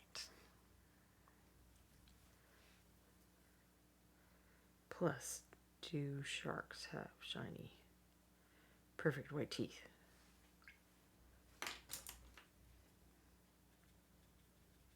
Well, I mean, honestly, I don't know.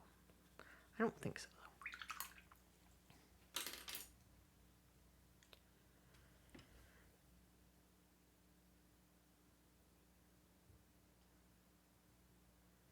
I might want to put more white on there, too. I was feeling like his choppers maybe weren't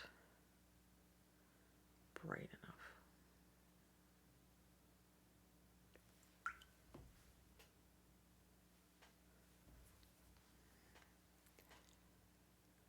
Yeah, that feels more like it goes with the rest now.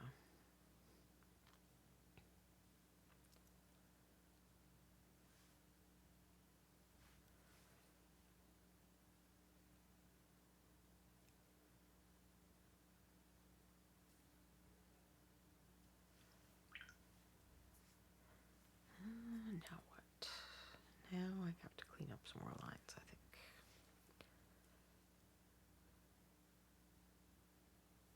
Where are we time-wise? Oh, I might actually get mostly through this.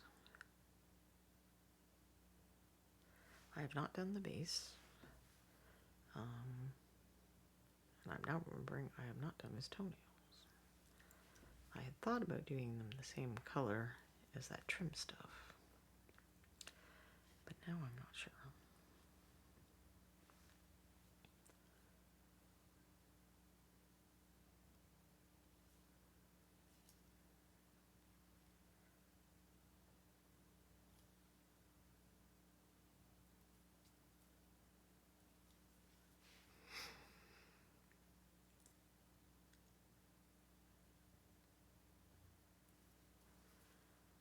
But, so they shouldn't be yellow.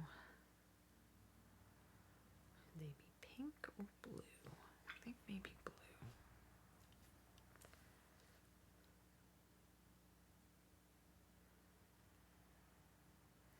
Hopefully I can work around the toenails when I do work on the base.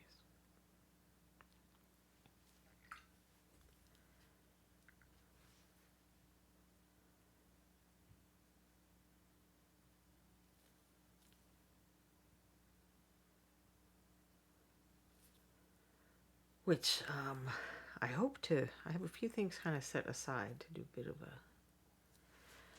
potentially do a bit of a basing episode. Like, it's the kind of thing that sometimes I have to weigh whether I'll need to be faster or more focused than to be able to do it on stream. But I should be able to do at least some of them on stream. But I've been having problems with my hand, and basing seemed like a bad idea in that context, because I'd have to manipulate tools and stuff like that, maybe chop things.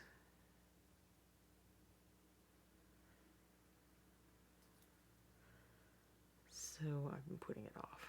Honestly, some days just painting has kind of hurt, which is weird. Normally, painting is the one activity that doesn't bug my hands when they're being done. It's not really, like, this part isn't, but it's when I have to rest against something or shake or something like that. This part right here is not painful, since I'm barely touching his toenails. If he was actually having this done, he would hardly feel me painting them. I think I like the blue. I think it kind of fits in with the rest of the colors without drawing too much attention down to his feet, because as adorable as his little feet are, they are not the star of the story. But his teeth are more important. I do feel like we want to brighten them up just a little.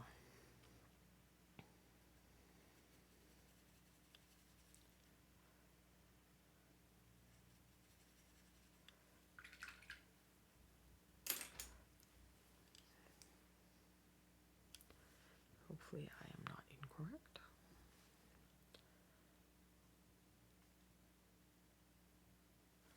No, I think that white that's the one that got thin down. It's going to be too thin for the purpose.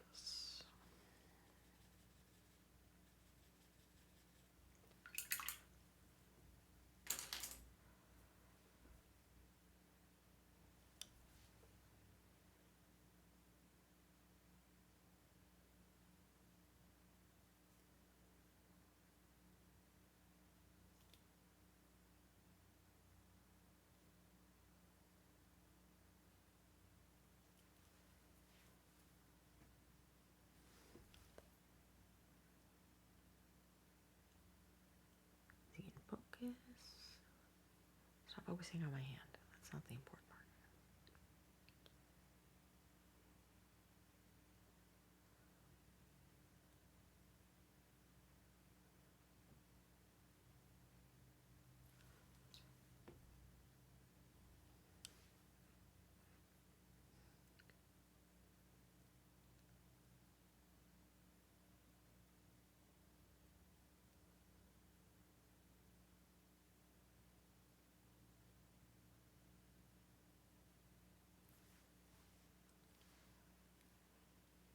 Better? I think it's better.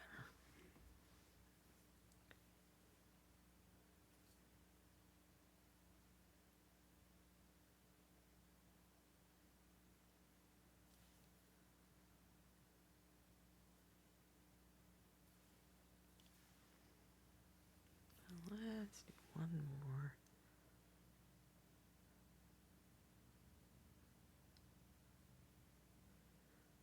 Tippy top of the choppers.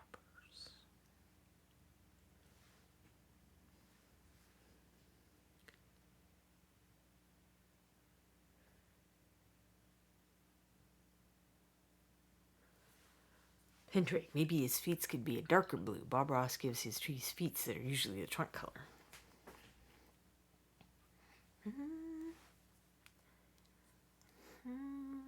So you think his whole feet should be a different color. I'll have to ponder that. There's not time today. But we ponder that. We do the base and then see if that changes anything.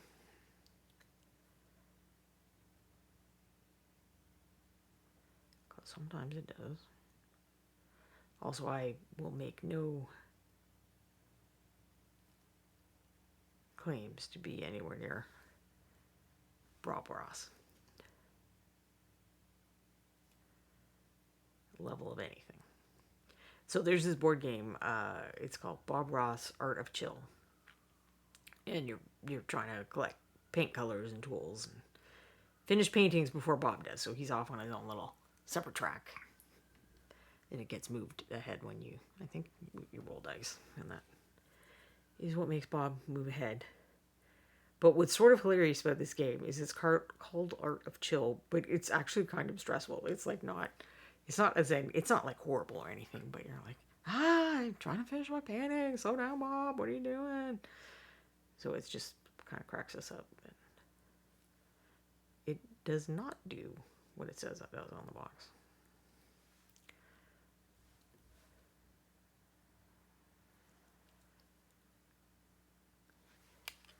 I think I like the brighter teeth better, since, being a shark, teeth are definitely part of your story. That's a big part of being a shark. Yeah, now that I'm thinking, I don't know if I love the blue toenails or if the pink would be better, but I think that probably is a question better answered after the base. Maybe. But now we add the definition, which will definitely have an effect. Sometimes a more profound effect than we realize.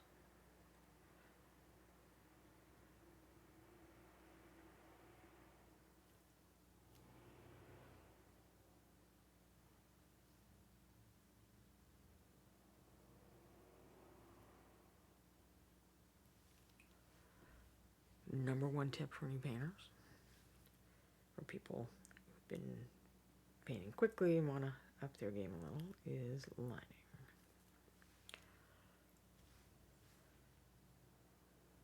Annoying, but effective.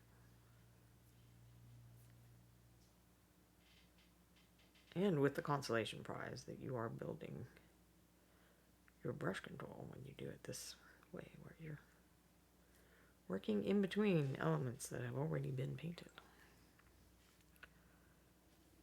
This is something I should have done a lot more when I was starting to paint.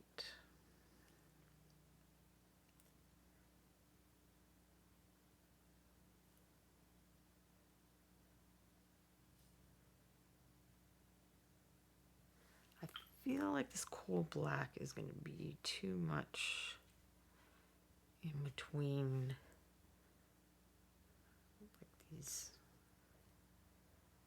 pink furrows, and probably too much for the wood planks.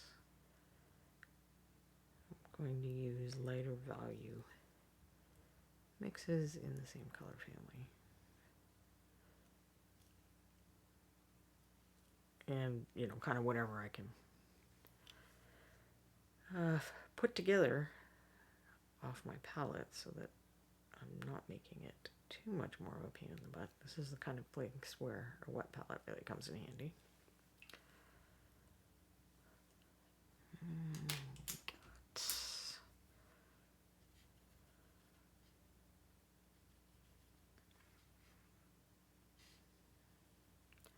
That coal black is effective stuff. Pendrake, Bob Ross's estate is being chilled, making money licensing that game. Yes, his estate and the business run in his name have certainly figured out all kinds of ways to make money. They still do Bob Ross style painting classes too. My local art store before the pandemic used to get in a ton of people, like company reps doing demos and stuff. And one time they did have a demo from a licensed Bob Ross instructor guy. And then you could sign up and do a workshop too if you wanted, which I did not do.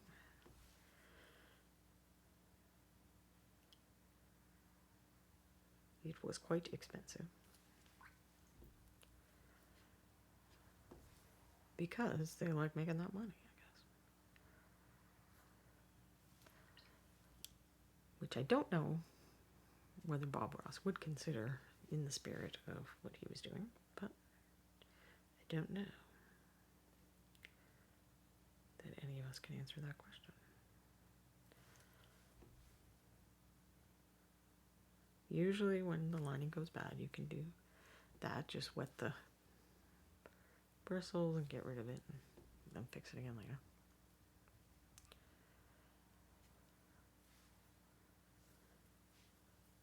This little spot is challenging to reach without getting stuff on the yellow.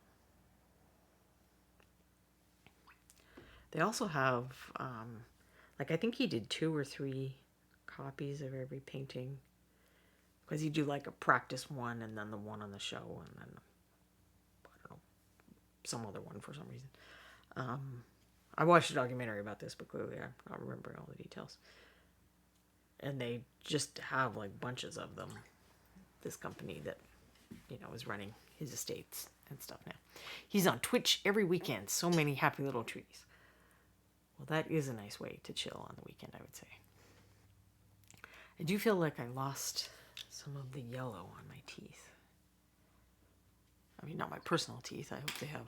Actually, I've been thinking about whether to... Oops, lighten my teeth. Whiten my teeth, whatever. No, that wasn't it. What was this color I had for the teeth? Something like that. 3 per show of paintings. which I get it. I end up painting minis and stuff for classes to have examples.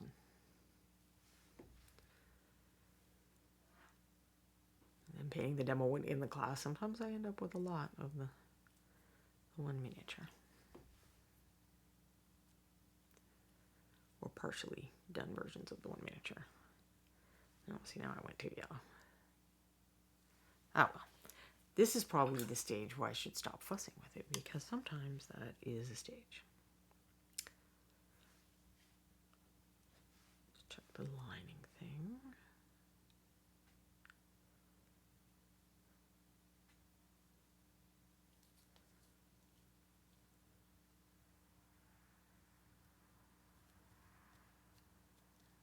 Well, that I think is cat hair. Possibly nothing we can do about that.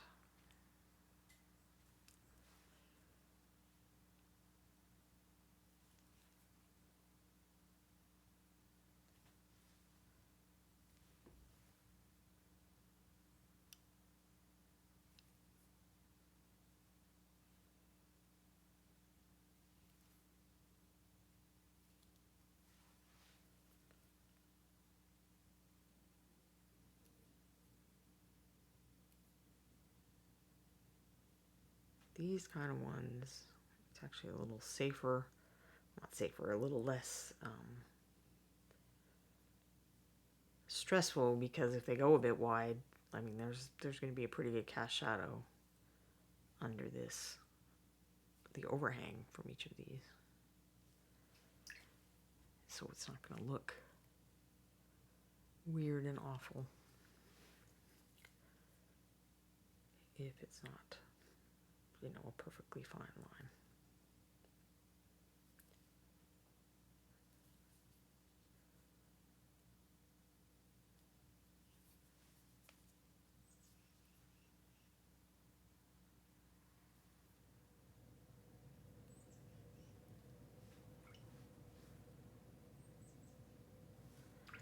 Alright, I think that's good enough for the decoration.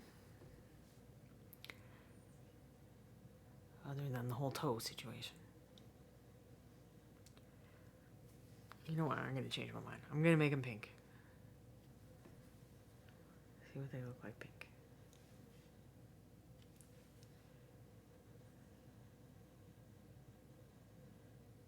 They're not happy little toes currently. We need to have happy little tree toes.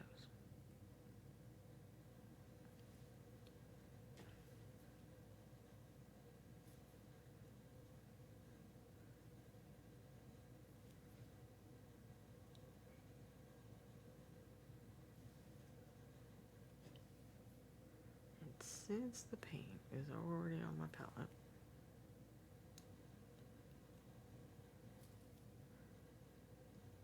it's easier to fix now.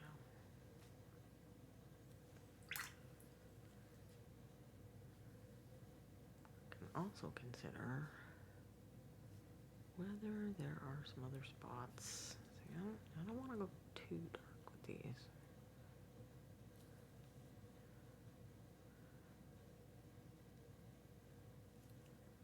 My definition is good. Sorry, I'm kind of drifting off screen there.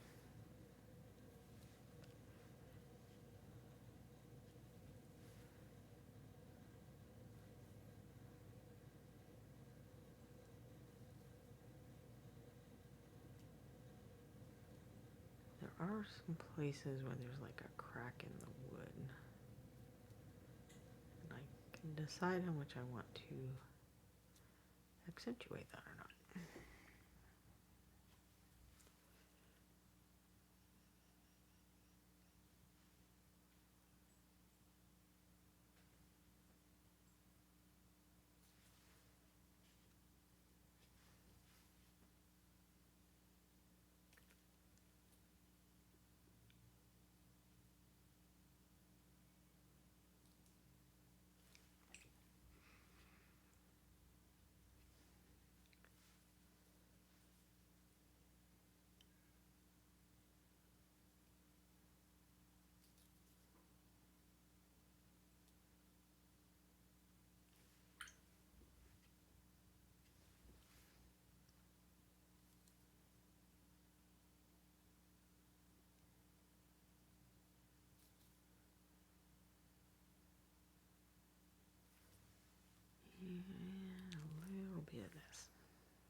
Do I like it better? I don't know. But I really will wait for the base now. So this is Mako the Tiki Shark. If anyone came in a bit later, this is a fundraising miniature that Reaper's got on reapermini.com right now. And I believe it's $7.50 from each pack that is sold goes to victims of the Maui wildfires. So I wanted to get him painted up to show the kind of fun thing you can do with Mako the Tiki Shark. This was sculpted by Jason Weeby, and he donated it to Reaper for this fundraising purpose. And am I 100% done? I don't know. I'm not sure if I feel like I should line around those two, but I think I'm pretty happy with him. I think we just need to give him a nice summer sandy beachy kind of a base, and then he'll be awesome. Babatuk loves him. Well, thank you, Babatuk. And I'll have to figure out where all my little shells and what I have some fun things we can do on a beach base. If I can remember what I did with them. We can learn about star sand, which is cool. So I will switch over, no, this one. But I'll turn out the light and zoom over here a little bit. Quindy's sharing links to my various sites. We'll wrap it up for today. Yes. Oh, wow. Like exactly at 5. I'm not sure how I finished that last bit faster than I thought I did. But Quindy will find us a raid of someone else who's doing something fun on Twitch that hobby people like us would enjoy. So we'll give her a minute to do that. I'll see you next week, where I'll probably do one of the Halloween things, unless my hands are feeling great and it's time for basing, because there's a Halloween basing thing I could possibly do too. But for sure we want to do the summer sun base. But I may do this other thing for Halloween, because I know it's a topic that interests people and it's something I haven't addressed before. But Quindy is going to send us off to see art of Mike Disney. So if you visited his channel before, you know how fun that'll be. Say hi, spread the Reaper love, and I'll see you next week. Bye, everybody.